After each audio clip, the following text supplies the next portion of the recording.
دلته ستا کور و دلته روش او پیدا شوی دلته خو زړه مې وایي چې اوس هم دلته یې جانانه دلته اوس تاسو پام راړوم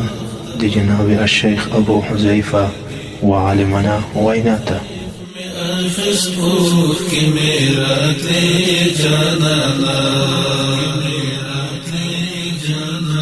دلتا ستا کور و دلتا لوشی او پیدا الحمد لله والصلاة علی اهله اما بعد وروته پوښتنه کړې ده چې یو سړی یو شخص دی چې هغه د ګناه نه توبه وباسي او ګناه یې کوله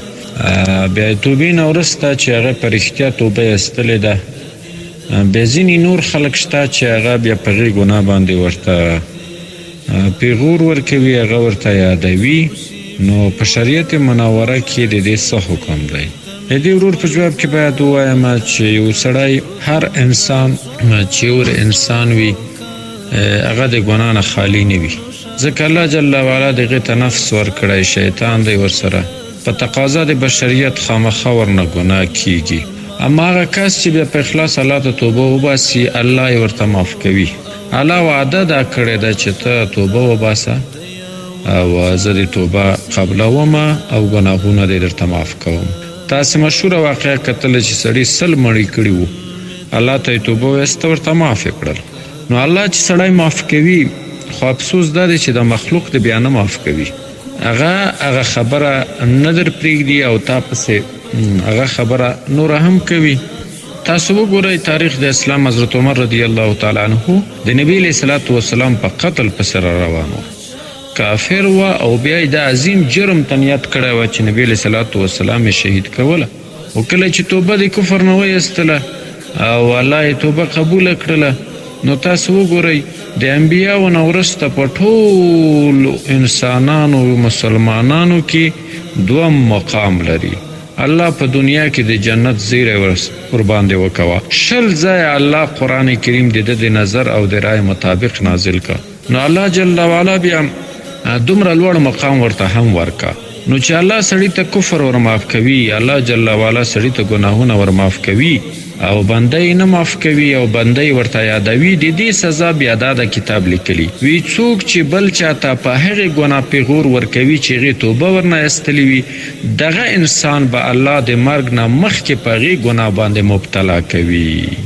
د هغې ګناه پیغور چې چاته ورکوي چې هغې توبه ورنه ایستلی او دا یې بیا پیغور ورکوي وریادوي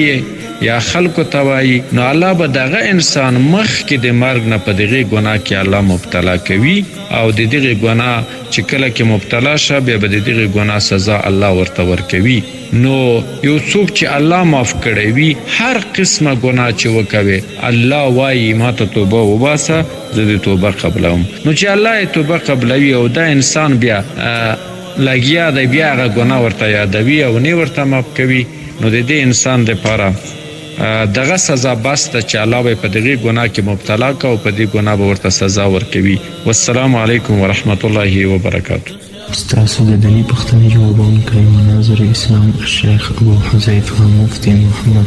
حسن الدیوبندي حفظه الله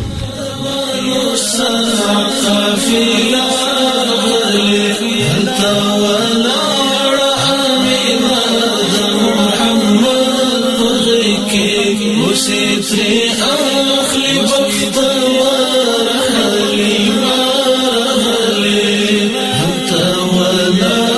عمينا محمد ضيكي وسيتري أخلي بختر ورحلي مرحلي